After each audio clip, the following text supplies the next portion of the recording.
Excel media T V അവതരിപ്പിക്കുന്ന face to face എന്ന പ്രോഗ്രാമിലേക്ക് എല്ലാ പ്രിയപ്പെട്ടവർക്കും ഒരു പ്രാവശ്യം കൂടി സ്വാഗതം.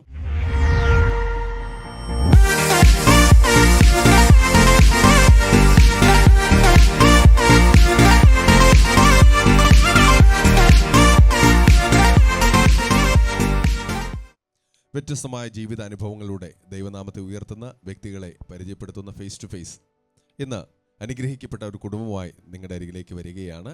എക്സൽ ഡൈവേർട്ട് പ്രൊജക്റ്റിൻ്റെ സീസൺ 2-ൽ ലെജൻഡ് ലെവലിലേക്ക് ഉയർന്നു വന്ന Saurabhya Sabu George, Zion Sabu George എന്നിവരെ വളരെ സന്തോഷത്തോടെ ആദരവോടെ നിങ്ങൾക്ക് വേണ്ടി പരിചയപ്പെടുത്തുകയാണ്. കുടുംബമായിട്ട് അവർ നമ്മളോട് സംസാരിക്കുകയാണ്. അവരുടെ മാതാപിതാക്കൾ ഒക്കെ നമ്മുടെ കൂടെയുണ്ട്. അവരുടെ അനുഭവങ്ങൾ, ഡൈവേർട്ട് പ്രൊജക്റ്റിലെ ലെജൻഡ് ലെവലിലേക്ക് അവർ ഉയർന്നത് എങ്ങനെ എന്നൊക്കെ നമ്മൾ തുറന്ന് സംസാരിക്കുന്നു. അവരുടെ കുടുംബത്തിൻ്റെ അനുഭവങ്ങളിലേക്ക് നമുക്ക് പോകാം. വളരെ സന്തോഷത്തോടെ സാബുചാനെയും കുടുംബത്തെയും സ്വാഗതം ചെയ്യുകയാണ്. പ്രത്യേകിച്ച് പ്രിയ കുഞ്ഞുങ്ങൾ ലെജൻഡ് ലെവലിലേക്ക് 150 വാക്യങ്ങൾ പഠിച്ച് അവർ കുട്ടികൾക്ക് വലിയൊരു നൂറുകണക്കിന് കുട്ടികൾ പങ്കെടുത്ത ഒരു പ്രോഗ്രാമാണ് ഡൈവേർട്ട് പ്രൊജക്റ്റ്. അതിൽ ഇത്രയും മുൻപിലേക്ക് ഡൈവേർട്ട് ലെവലിലെ ലെജൻഡ് ലെവലിലേക്ക് അവർ എത്തിയിരിക്കുകയാണ്. അപ്പോൾ നമ്മുടെ കുഞ്ഞുങ്ങളെ തന്നെ ആദ്യം ഒന്ന് പരിചയപ്പെടാം. കുഞ്ഞുങ്ങളുടെ പേര്, അവരുടെ സ്കൂള്, അവർ ഏത് ക്ലാസ്സിൽ പഠിക്കുന്നു എന്നൊക്കെ അറിയാൻ ആഗ്രഹമുണ്ട്. പറഞ്ഞാട്ടെ മക്കളെ. എൻ്റെ പേര് സൗരഭ്യ സാബു ജോർജ്. ഞാൻ 9ാം ക്ലാസ്സിൽ പഠിക്കുന്നു. NSS ഗേൾസ് ഹൈസ്കൂൾ പന്തളം ആണ് ഞാൻ പഠിക്കുന്നത്. ഞാൻ സീനിയർ ലെവലിൽ ലെജൻഡ് ലെവൽ വരെ എത്തിയതാണ്. 150 വാക്കുകളും കർത്താവിൻ്റെ കൃപയിൽ എനിക്ക് പഠിക്കാൻ സാധിച്ചു. ഷീന മാം എൻ്റെ മെൻറ്ററായിരുന്നു. വളരെ നന്നായിട്ട് എൻകറേജ് ചെയ്യുമായിരുന്നു. ഇടയ്ക്ക് ഡ്രോപ്പ് ഔട്ട് ആവണമെന്നുള്ള ഇത് വന്നെങ്കിലും പുള്ളിക്കാരി വളരെ നന്നായിട്ട് എൻകറേജ് ഒക്കെ ചെയ്തു. അതുകൊണ്ട് ഈ ലെവലിൽ എനിക്ക് ഈ ലെവൽ വരെ എനിക്ക് എത്താനായിട്ട് സഹായിച്ചു. ഓക്കെ, മോൻ്റെ കാര്യങ്ങൾ പറഞ്ഞാട്ടെ. ഏത് ക്ലാസ്സിലാണ് പഠിക്കുന്നത്? ആരായിരുന്നു മെൻറ്റർ? എൻ്റെ പേര് സിയോൺ സാബു ജോർജ്. ഞാൻ എമിനൻസ് പബ്ലിക് സ്കൂൾ പന്തളത്താണ് പഠിക്കുന്നത്. ഞാൻ 5ാം ക്ലാസ്സിലാണ്. എൻ്റെ മെൻറ്റർ നസീമാം ആയിരുന്നു. ഞാൻ ഡൈവേർട്ട് സീസൺ 2-ൽ ലെജൻഡ് ലെവലിൽ എത്തിയത് ദൈവത്തിൻ്റെ കൃപയിലാണ്. വളരെ സന്തോഷം. 2 മിടുക്കരായ കൂട്ടുകാർ. അവരെ ഈ ലെജൻഡ് ലെവലിലേക്ക് എത്തിച്ചതിൻ്റെ പിന്നിൽ മാതാപിതാക്കളുണ്ട്. അവർ നമുക്ക് കൂടുതൽ പരിചയപ്പെടാം. സാബു ജോർജ്, സീനാസ് കറിയ, വളരെ സന്തോഷത്തോടെ ഈ ഫേസ് ടു ഫേസ് പ്രോഗ്രാമിലേക്ക് നിങ്ങളെ സ്വാഗതം ചെയ്യുകയാണ്. ഇങ്ങനെയാണ് ഈ ആത്മീയ രംഗത്തേക്ക് നമ്മുടെ കുഞ്ഞുങ്ങളെ നടത്തുന്നതിൽ മാതാപിതാക്കൾക്ക് വലിയ പങ്കുണ്ട്. ഇതിന് സാബുചാൻ്റെ പിന്നിലും ഒരു ആത്മീയമായ ഒരു പിന്തുണയുണ്ട്, അല്ലെങ്കിൽ ഒരു പശ്ചാത്തലം ഉണ്ടെന്ന് ഞാൻ ചിന്തിക്കുന്നു. എങ്ങനെയാണ് ഈ ഒരു വിശ്വാസത്തിലേക്ക് ഈ ഒരു പിന്തുണയ്ക്ക് കുഞ്ഞുങ്ങൾക്ക് നൽകുവാനായിട്ട് പര്യാപ്തമായി തീർന്നത്? അനുഭവങ്ങളൊന്ന് പങ്കിട്ടാട്ടെ. ഞങ്ങളുടെ കുടുംബം ഓർത്തഡോക്സ് കുടുംബമായിരുന്നു. എൻ്റെ അമ്മ ഞാൻ 6ാം ക്ലാസ്സിൽ പഠിക്കുമ്പോൾ പെന്തക്കോസ്ത് വിശ്വാസത്തിലേക്ക് വന്നു. അപ്പോൾ എൻ്റെ പിതാവ് വളരെ വർഷങ്ങൾക്ക് ശേഷമാണ്, തൻ്റെ 81ാമത്തെ വയസ്സിലാണ് വിശ്വാസത്തിലേക്ക് വന്നത്. അദ്ദേഹം അതുവരെയും ഓർത്തഡോക്സ് സഭയിലെ ഒരു സജീവ പ്രവർത്തകനായി ഭാരവാഹിയൊക്കെ ആയിട്ട് പ്രവർത്തിച്ചുകൊണ്ടിരുന്നു. അദ്ദേഹം റെയിൽവേയിലായിരുന്നു. അപ്പോൾ എൻ്റെ അമ്മയോടൊപ്പം ഞങ്ങൾ 3 മക്കളും പെന്തക്കോസ്ത് സഭയിലേക്ക് പോയി. ആദ്യ സമയങ്ങളിലൊക്കെ ഒരുപാട് പ്രതികൂലങ്ങളൊക്കെ ഉണ്ടായിരുന്നു. എങ്കിലും എൻ്റെ അമ്മ വിശ്വാസത്തിൽ പിടിച്ചു നിന്നതുകൊണ്ട് ഞങ്ങൾക്ക് പിടിച്ചു നിൽക്കാൻ പറ്റി. ആ സമയത്തെ സൺഡേ സ്കൂളിലൊക്കെ വളരെ നല്ല രീതിയിൽ പ്രവർത്തിച്ചു, പഠിച്ചു. എൻ്റെ ഹൈസ്കൂൾ സമയത്ത് ഞാൻ സൺഡേ സ്കൂളിൻ്റെ മെറിറ്റ് പരീക്ഷ എഴുതിയൊക്കെ എനിക്ക് ഓർമ്മയുണ്ട്.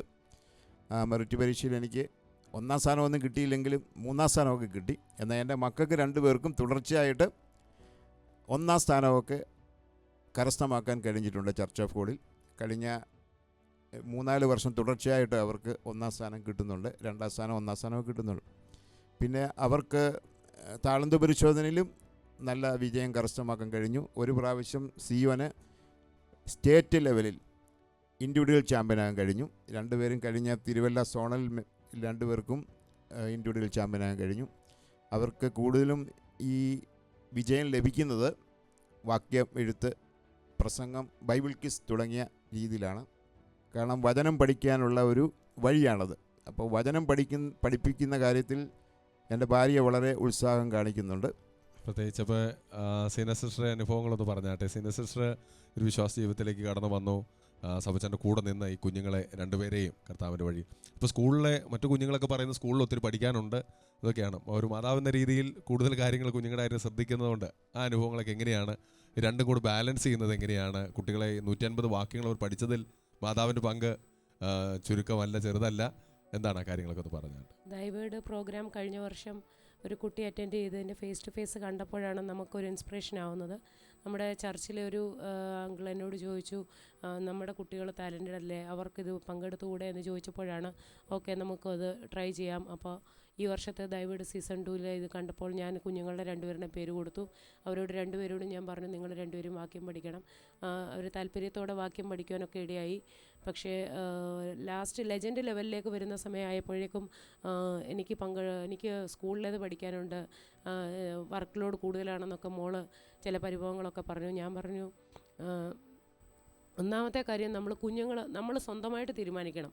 എന്നെക്കൊണ്ട് അത് ചെയ്യാൻ പറ്റും എന്നുള്ളത് കുഞ്ഞുങ്ങൾ സ്വന്തമായിട്ട് തീരുമാനിച്ചാൽ അത് ഫസ്റ്റ് കഴിയും. രണ്ടാമത് നമുക്ക് എന്ത് കഴിവില്ല എന്നുണ്ടെങ്കിലും അത് കർത്താവപ്പച്ചനോട് പറയുക, കർത്താവേ എനിക്കിതിന് താല്പര്യമുണ്ട്, ആഗ്രഹമുണ്ട്, എനിക്കിത് കഴിയത്തില്ലല്ലോ, എനിക്ക് സ്വന്തമായിട്ട് കഴിയത്തില്ല, കർത്താവപ്പച്ചൻ എന്നെ സഹായിക്കണമെന്ന് പറഞ്ഞാൽ നിങ്ങൾക്കത് കഴിയും. അപ്പോൾ മോനോട് ഞാൻ പറയും, രാവിലെയും വൈകിട്ടും ഈ വാക്യങ്ങൾ പഠിക്കുന്നത് റിവൈസ് ചെയ്യണം, വായിച്ച് നോക്കണം, വീണ്ടും വീണ്ടും വായിച്ച് നോക്കണം. അപ്പോൾ അത് നിങ്ങളുടെ ഓർമ്മയിലിരിക്കും. ആദ്യം എടുത്ത് വെച്ച് പ്രാർത്ഥിച്ചിട്ട് നിങ്ങൾ വായിച്ച് നോക്കാമെങ്കിൽ അത് നിങ്ങളുടെ ഓർമ്മയിലിരിക്കും, നിങ്ങൾക്ക് പഠിക്കാൻ പറ്റും. അപ്പോൾ മോൾ ഇടയ്ക്ക് ഡ്രോപ്പ് ഔട്ട് ചെയ്യുന്നു എന്ന് പറഞ്ഞിട്ട് പിന്നീട് വീണ്ടും ഷീന മാമിൻ്റെ പ്രോത്സാഹനത്തിൽ അവൾ വീണ്ടും പഠിക്കാൻ തുടങ്ങി. അത് കഴിഞ്ഞ് എന്നോട് പറയുക, എനിക്കിനിയും പഠിക്കാൻ പറ്റുമെന്ന് തോന്നുന്നു. ഞാൻ പറഞ്ഞു, ഇത് തന്നെ പറഞ്ഞുള്ളൂ, മോൾക്ക് പഠിക്കാൻ പറ്റുമെന്ന് ആദ്യം നമ്മൾ തീരുമാനിക്കുക, രണ്ടാമത് നമ്മൾക്ക് ദൈവത്തിൻ്റെ സഹായം ചോദിക്കുക. ദൈവത്തിൻ്റെ വിഷയത്തിൽ നമ്മൾ മുൻപന്തിയിൽ നിൽക്കുകയാണെന്നുണ്ടെങ്കിൽ കുഞ്ഞുങ്ങൾ വേറെ ഏത് മേഖലയിൽ പോയാലും അവർക്ക് മുന്നേറുവാൻ കഴിയും. അപ്പം ഞാൻ പറയും, ദൈവത്തിൻ്റെ കാര്യത്തിന് ഫസ്റ്റ് പ്രയോറിറ്റി കൊടുക്കുകയാണെന്നുണ്ടെങ്കിൽ ദൈവം ബാക്കിയുള്ള കാര്യങ്ങൾ നിങ്ങൾക്ക് വേണ്ടി എല്ലാം ചെയ്തു തരുമെന്നുള്ളത് കുഞ്ഞുങ്ങളോട് ഞാൻ എപ്പോഴും പറയുന്നൊരു കാര്യമാണ്. വളരെ സന്തോഷമുണ്ട്. ഒരു അമ്മയുടെ വാക്കുകളാണത്. ഒരു കുഞ്ഞുങ്ങളെ കർത്താവിൻ്റെ വഴിയിൽ നടത്തുക. നമ്മുടെ കുഞ്ഞുങ്ങൾക്കൊക്കെ ഒത്തിരി പഠിക്കാനുണ്ട്. അവരുടെ സ്കൂളിലാണെങ്കിൽ ഒരുപാട് കാര്യങ്ങൾ പഠിക്കാനുണ്ട്. ഒരാൾ 2ൽ പഠിക്കുന്നു, ഒരാൾ 9ൽ പഠിക്കുന്നു. ഒത്തിരി കാര്യങ്ങൾ അവർക്ക് പഠിക്കാനുള്ളവരാണ്. പക്ഷേ ദൈവവചനം പഠിക്കുന്നതിൽ അവർ മുൻപന്തിയിൽ 1ാം സ്ഥാനം അവർ കൊടുത്തു എന്നുള്ളതാണ്. അതിന് സാബുച്ചാൻ്റെ ഒരു ലെവലിൽ ആത്മയാത്രയിൽ കുറച്ചാൾ പ്രവർത്തിച്ചിട്ടുണ്ട്. അതുപോലെ വിദേശത്ത് കുറച്ചാളുണ്ടായിരുന്നു. ഇപ്പോൾ ചർച്ച് ബോർഡിൻ്റെ പ്രവർത്തനങ്ങളിൽ ഭാഗമാണ്. എന്നാൽ എത്ര വർഷം പ്രവാസ ജീവിതം ഉണ്ടായിരുന്നു? പലരും പ്രവാസ ജീവിതത്തിലേക്കൊക്കെ പോകുമ്പോൾ കുഞ്ഞുങ്ങളെയും അല്ലെങ്കിൽ സഭയുടെ കാര്യമൊക്കെ വിട്ടാണ് പോകുന്നത്. ആ അനുഭവങ്ങളൊക്കെ ഒന്ന് പങ്കിട്ടാട്ടെ. എത്ര നാൾ നാട്ടിലുണ്ടായിരുന്നു? ആത്മീയ പ്രവർത്തനങ്ങൾ ഏതെല്ലാം പ്രവർത്തനങ്ങൾ ഉണ്ടായിരുന്നു? എനിക്ക് പ്രവാസ ജീവിതത്തോട് വലിയ താല്പര്യമില്ലായിരുന്നു. ഇവിടെ എനിക്ക് നല്ല അവസരങ്ങൾ ലഭിച്ചിട്ടുണ്ടായിരുന്നു. ഞാൻ പറഞ്ഞ പത്രപ്രവർത്തനം എനിക്ക് പഠിക്കാൻ കഴിഞ്ഞു. അതോടൊപ്പം സ്വർഗീയധ്വനി എന്ന ഒരു പെന്തക്കോസ്ത് പത്രത്തിൽ എഡിറ്ററായിട്ട് പ്രവർത്തിച്ചു. അതിനുശേഷം ആത്മീയാത്ര മാസികയിലെ സബ് എഡിറ്ററായിട്ട് പ്രവർത്തിച്ചു. അപ്പം അങ്ങനെയുള്ള കാര്യങ്ങളോടാണ് എനിക്ക് കൂടുതൽ താല്പര്യമുണ്ടായിരുന്നത്. അങ്ങനെ എനിക്ക് കുറച്ച് അവസരങ്ങളൊക്കെ ഇവിടെ ലഭിച്ചു. പക്ഷേ എൻ്റെ മാതാപിതാക്കൾക്കും എൻ്റെ സഹോദരനുമൊക്കെ എന്നെ വിദേശത്ത് കൊണ്ടുപോകണമെന്നുള്ള ആഗ്രഹമുണ്ടായി. അങ്ങനെ ഞാൻ വിദേശത്ത് പോയി. വിദേശത്ത് പോയപ്പോഴും അവിടെ എനിക്ക് സഭയിലും അവിടുത്തെ ചില സാംസ്കാരിക സമിതികളിലുമൊക്കെ അവസരം ലഭിച്ചു. അതിനുശേഷം ഒരു 11 വർഷം അവിടെ പ്രവർത്തിച്ചതിന് ശേഷം ഞങ്ങൾ കുടുംബമായി, അപ്പോൾ ഇവർ രണ്ടുപേരും ജനിച്ചത് അവിടെയാണ്, ഞങ്ങൾ കുടുംബമായിട്ട് അവിടെ ആയിരുന്നു. അതിനുശേഷം വീട്ടിലേക്ക് വരണമെന്ന് ആഗ്രഹമുണ്ടായി. ഞങ്ങളുടെ പപ്പായ്ക്കും അമ്മയ്ക്കുമൊക്കെ പ്രായം കൂടിയതുകൊണ്ടും ചില ആരോഗ്യ പ്രശ്നങ്ങളുള്ളതുകൊണ്ടും അവരെ ആശുപത്രിയിൽ കൊണ്ടുപോകണം, അതിന് മറ്റുള്ളവരെ ആശ്രയിക്കണം, കൊണ്ടുപോകുന്നവരും നല്ല പ്രായമുള്ളവരാണ്. ആ ഒരു ചിന്തയിൽ ഞങ്ങൾക്ക് ഒരു തീരുമാനമെടുക്കേണ്ടി വന്നു. അതൊരു കടുത്ത തീരുമാനമെന്നാണ് എല്ലാവരും പറയുന്നത്. അങ്ങനെ ഞങ്ങളുടെ മാതാപിതാക്കളും ഞങ്ങളെ അതിനെ നിരുത്സാഹപ്പെടുത്തി. എങ്കിലും ഞങ്ങളിവിടെ വന്നപ്പോൾ ദൈവത്തിൻ്റെ അത്ഭുതം കാണാൻ കഴിഞ്ഞു. അതിനുശേഷം ഞങ്ങളുടെ പപ്പായ്ക്ക് ആശുപത്രിയിൽ പോകേണ്ടി വന്നില്ല, നല്ല ആരോഗ്യമായി. ഞങ്ങളോടൊപ്പം പ്രാർത്ഥനയ്ക്ക് വരാനും ആ ഉത്സാഹമൊക്കെ ഉണ്ടായി. അദ്ദേഹം ഒരു ഓർത്തഡോക്സ് സഭയിലെ പ്രവർത്തകനായിരുന്നു. എന്നാൽ ഞങ്ങൾ വരുന്നതിന് തൊട്ട് മുമ്പ് വിശ്വാസ സ്നാനം സ്വീകരിച്ചു. ആ സ്നാനം സ്വീകരിച്ച ശേഷം അദ്ദേഹത്തിന് കുറച്ചുകൂടെ ഒരു പുതുക്കമുണ്ടായി. പള്ളിയിലൊക്കെ പോകാൻ അദ്ദേഹത്തിന് ആരോഗ്യം അനുവദിക്കാതിരുന്നു. എന്നാൽ ദൈവസഭയിലെ അംഗമായതിനു ശേഷം എല്ലാ കൂട്ടായ്മകൾക്കും മുടങ്ങാതെ വരുവാൻ അദ്ദേഹത്തിന് കഴിഞ്ഞു. ഞങ്ങളോടൊപ്പം ആയപ്പോൾ കുറച്ചുകൂടി ഊർജ്ജസ്വലനായി അദ്ദേഹം മാറി. ഒരു 3 വർഷത്തോളം ഞങ്ങൾക്ക് ഒരുമിച്ച് പല കാര്യങ്ങളിൽ യാത്ര ചെയ്യാനും ഒക്കെ കഴിഞ്ഞു. ആരോഗ്യപ്രശ്നം അദ്ദേഹത്തിൽ ഉണ്ടായിരുന്നുവെങ്കിൽ ആശുപത്രിയിലൊന്നും പോകേണ്ടതായിട്ട് വന്നില്ല. എല്ലാം സജീവമായിട്ട് അവസാനം വരെ അദ്ദേഹത്തിന് തുടരാൻ കഴിഞ്ഞു. അതിനുശേഷം അദ്ദേഹത്തെ ദൈവം വിളിച്ചു. പ്രത്യാശയോടുകൂടി അത് യാത്രയായി. അപ്പോൾ ഞാൻ പ്രവാസത്തിൽ നിന്നും തിരിച്ചു വന്നപ്പോൾ എന്നെ ഞങ്ങളുടെ പന്തളത്തെ സെൻറ്റർ YP-യുടെ പ്രവർത്തനങ്ങൾ, യുവജന പ്രവർത്തനങ്ങൾ ഏൽപ്പിച്ചു. അതിനുശേഷം ഇപ്പോൾ എന്നെ സൺഡേ സ്കൂളിൻ്റെ പ്രവർത്തനങ്ങൾ ഏൽപ്പിച്ചുകൊണ്ടിരിക്കുകയാണ്. സൺഡേ സ്കൂൾ സെൻറ്ററിൻ്റെ പ്രവർത്തനങ്ങൾ ഇപ്പോൾ 2 വർഷമായിട്ട് വഹിക്കുന്നു.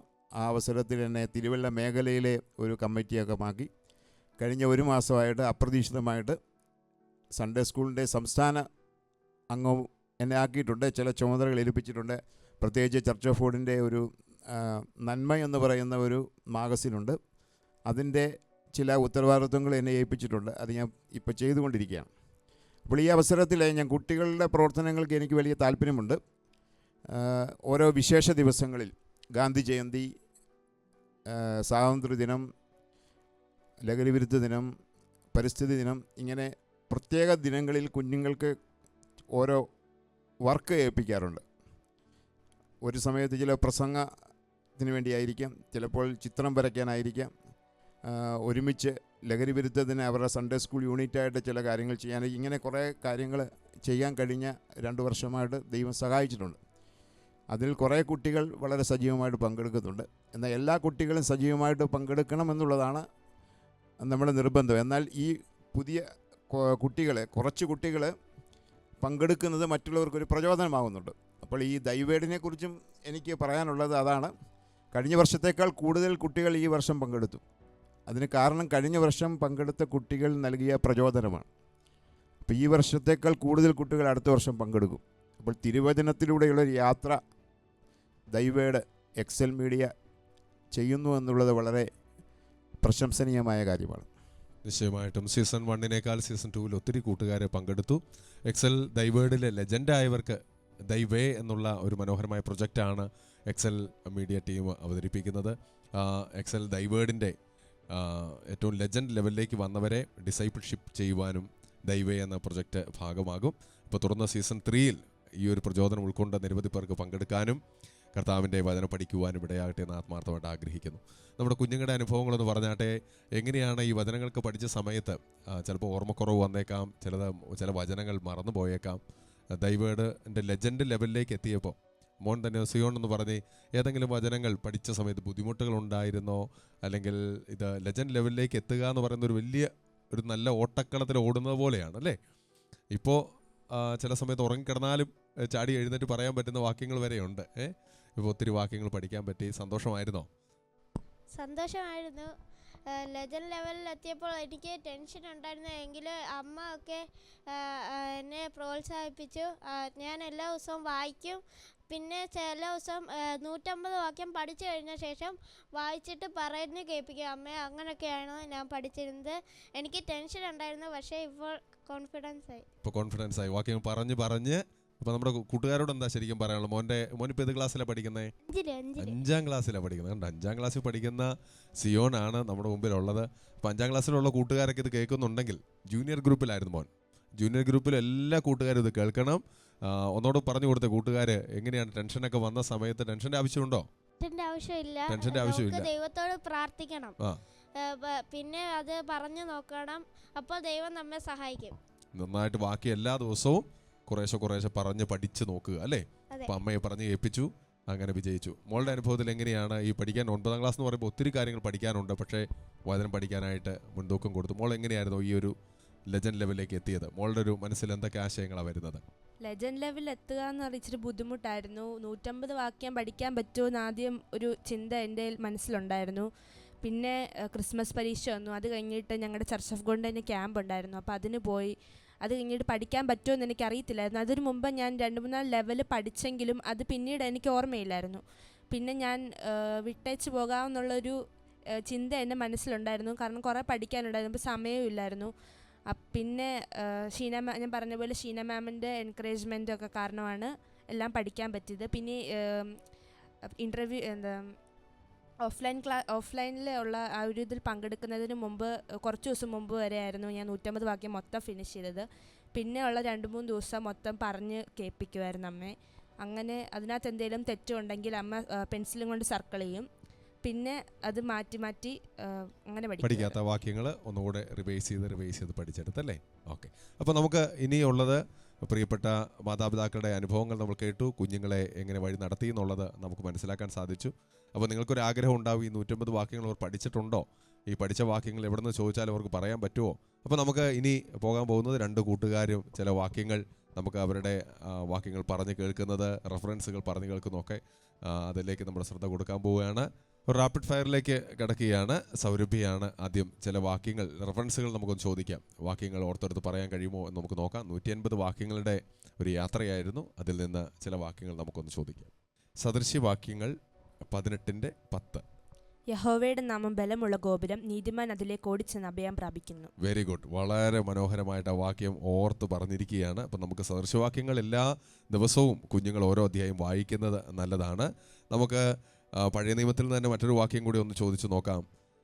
യിരെമ്യാ പ്രവചനം 23:29. എൻ്റെ വചനം തീ പോലെയും പാറ തകർക്കുന്ന ചുറ്റിക പോലെയും അല്ലയോ എന്ന് യഹോവയുടെ അരുളപ്പാട്. ഇപ്പോൾ പഴയ നിയമത്തിൽ നിന്ന് 2 വാക്യങ്ങൾ വേഗത്തിൽ മോൾ പറഞ്ഞിരിക്കുകയാണ്. ദൈവവചനത്തെക്കുറിച്ച് തന്നെയായിരുന്നു ആ വാക്യങ്ങൾ. നമുക്ക് പുതിയ നിയമത്തിലേക്കൊന്ന് പോകാം. പുതിയ നിയമത്തിൽ നിന്ന് നമ്മുടെ കുഞ്ഞുങ്ങൾ പഠിച്ച വാക്യങ്ങൾ ഒന്ന് ഓർത്ത് നോക്കാം. മത്തായിയുടെ സുവിശേഷം 6:34.